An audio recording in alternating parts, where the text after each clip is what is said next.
Shalom saudara-saudari yang terkasih, tema renungan kita Yesus nama di atas segala nama yang dibawakan oleh Pendeta Drisan Ginting.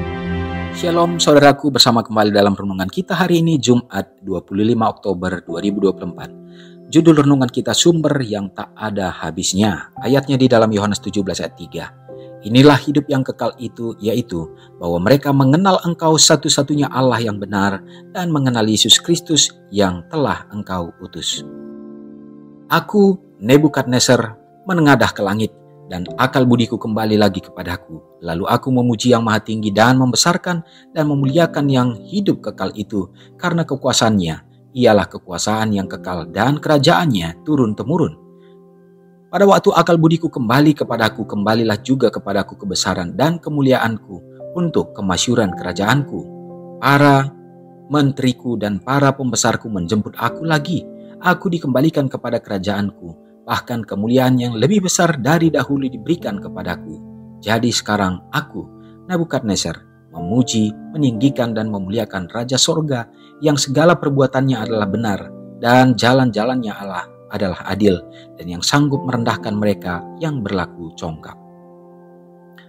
Mereka yang berperan dalam pekerjaan Tuhan melakukan apa yang baik oleh karena Tuhan ada di belakang mereka, melakukan pekerjaan itu. Haruskah kita kemudian memuji orang dan berterima kasih kepada mereka dan lalai untuk mengenali tindakan Tuhan? Jika demikian, Tuhan tidak akan bekerja sama dengan kita.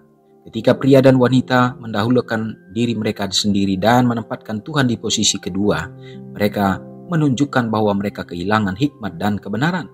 Semua yang pernah dilakukan dalam upaya memulihkan citra moral Allah dalam manusia telah dilakukan karena Tuhan adalah yang mendaya gunakan upaya tersebut. Kristus dalam doanya kepada Bapanya menyatakan, inilah hidup yang kekal itu, yaitu bahwa mereka mengenal Engkau satu-satunya Allah yang benar dan mengenal Yesus Kristus yang telah Engkau utus. Kata Paulus Rasul yang agung, demikianlah hendaknya orang yang memandang kami sebagai hamba-hamba Kristus yang kepadanya dipercayakan rahasia Allah, yang akhirnya dituntut dari pelayan-pelayan yang demikian ialah bahwa mereka ternyata dapat dipercayai.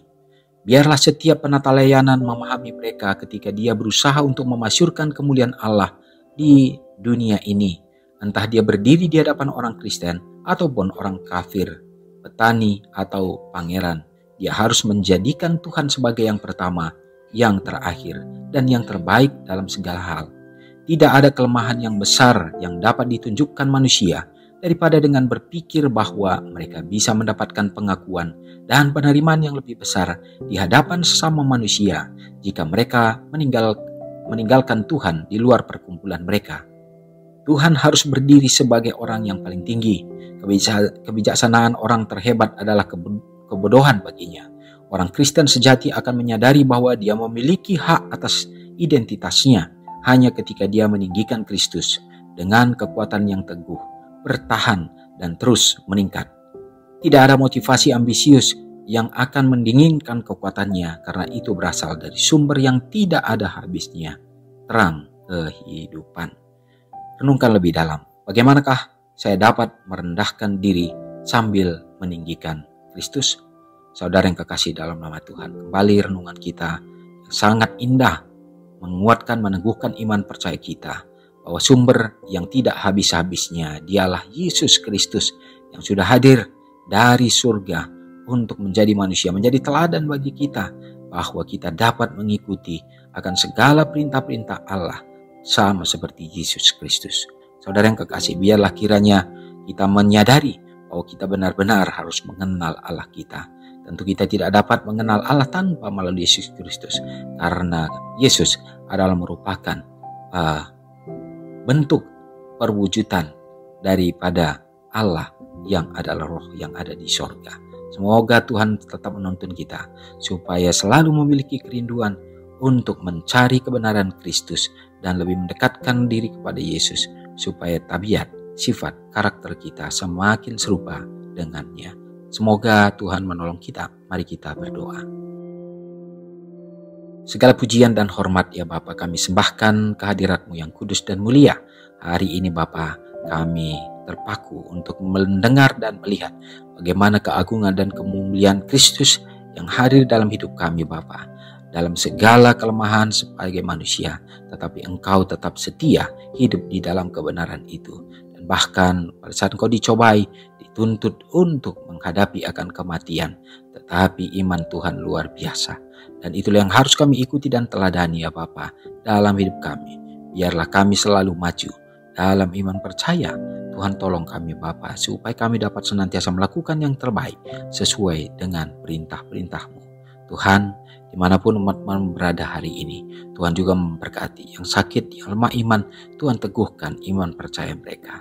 Demikian juga berdoa bagi umat-umat Tuhan yang lemah iman, teguhkan mereka ya Bapa. Yang sakit Tuhan akan pulihkan. Demikian juga berbagai problema yang dihadapi umat Tuhan ya Bapa, yang terkadang menimbulkan putus asa. Biarlah Engkau memberkati mereka, keluarga-keluarga yang menghadapi problema di dalam finansial ya Bapa. Tuhan juga turut campur. Karena dengan demikian, maka keturunan anak-anak yang ada pada mereka pun selalu akan dipergumulkan, dibawakan untuk dekat denganmu. Terima kasih Tuhan, hamba yakin dan percaya jauh lebih baik daripada apa yang kami minta. Tuhan persiapkan apa yang terbaik menjadi anak-anak-Mu. Ampuni dosa kami Tuhan, karena doa ini hamba serahkan hanya dalam nama Yesus yang sudah menjadi juru selamat kami. Amin. Selamat pagi, selamat beraktivitas, Tuhan Yesus memberkati. Ingatlah Matius 5 ayat 13-16. Biarlah kamu menjadi garam yang mengasinkan dan terang yang menyinari kehidupan orang lain.